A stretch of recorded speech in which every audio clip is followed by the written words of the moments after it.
yang dikasihi Tuhan, ada saatnya kita merasa jatuh bangunnya kehidupan yang kita jalani.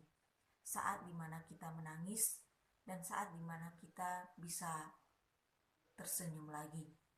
Saat dimana kita bersedih dan saat dimana kita bisa tertawa lagi. Saat dimana kita merasa terpuruk dan saat dimana kita kembali bersemangat lagi. Saat dimana kemarin, hari-hari yang sebelumnya kita masih bisa keluar jalan bersama dengan teman-teman kita, bersama dengan keluarga kita. Tapi ada saat dimana saat ini kita tidak bisa lagi kemana-mana dan hanya bisa di rumah saja. Saudara yang dikasihi Tuhan, jatuh bangunnya kehidupan yang kita jalani itu sesuatu yang biasa. Bukan soal berapa kali kita jatuh dan berapa kali kita bangkit lagi, tetapi bagaimana kita bisa bertahan sampai pada akhirnya. Saudara yang dikasihi Tuhan, kebenaran firman Tuhan yang kita akan renungkan bersama dalam 2 Korintus pasalnya yang keempat, ayatnya yang ke-17 dan 18. Firman Tuhan berkata, sebab penderitaan ringan yang sekarang ini mengerjakan bagi kami kemuliaan kekal yang melebihi segala-galanya, jauh lebih besar daripada penderitaan kami. Sebab kami tidak memperhatikan yang kelihatan, melainkan yang tak kelihatan, karena yang kelihatan adalah sementara, sedangkan yang tak kelihatan adalah kekal. Saudara, ini surat Rasul Paulus kepada jemaat yang ada di Korintus. Rasul Paulus sendiri sebagai seorang rasul, dia pun mengalami apa yang dikatakan itu penderitaan. Dia pun mengalami apa yang dikatakan itu jatuh bangunnya kehidupan saat dia mengikuti Yesus. Saudara yang dikasihi Tuhan, dari kebenaran firman Tuhan yang kita baca pada saat ini mau mengajarkan kepada kita seperti yang dikatakan oleh Rasul Paulus, menarik pada bagian ini karena dia katakan sebab penderitaan ringan. Penderitaan ringan yang dijalani oleh Paulus, sebenarnya apakah itu memang ringan? Tentu tidak, Bapak Ibu Saudara yang dikasihi Tuhan. Karena pada bagian sebelumnya itu dikatakan bahwa dalam segala hal kami ditindas, namun tidak terjepit. Kami habis akal, namun tidak putus asa. Kami dianiaya, namun tidak ditinggalkan sendirian. Kami dihempaskan, namun tidak binasa.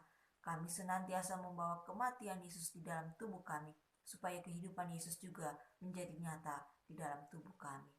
Saudara, apakah ini semua ringan yang dialami oleh Rasul Paulus? Tetapi mengapa dia dalam bagian ini mengatakan bahwa penderitaan yang dialaminya itu adalah sebuah penderitaan yang ringan? Tentu ada pandangan Paulus mengenai apa yang dijalaninya ketika dia mengikuti Yesus.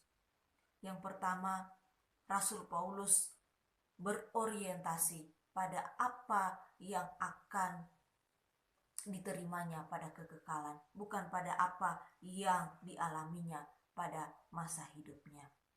Saudara, di ayatnya yang ke-18 dikatakan, sebab kami tidak memperhatikan yang kelihatan, melainkan yang tak kelihatan. Karena yang kelihatan adalah sementara, sedangkan yang tak kelihatan adalah kekal. Orientasi Rasul Paulus jelas.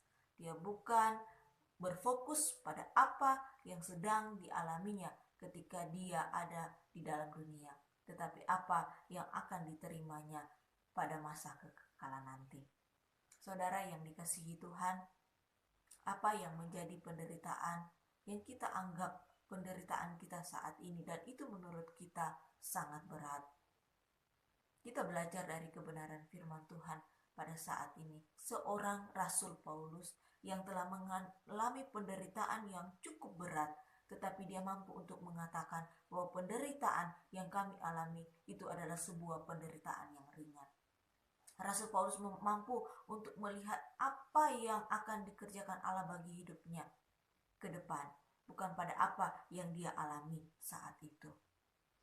Saudara, ketika kita mampu untuk menjalani kehidupan yang kita jalani saat ini, sekalipun itu berat, tetapi ketika kita berorientasi pada apa yang akan dikerjakan Allah bagi kita ke depannya, itu akan mampu membuat kita pada akhirnya bertahan sampai akhirnya. Rasul Paulus telah menunjukkan hal ini.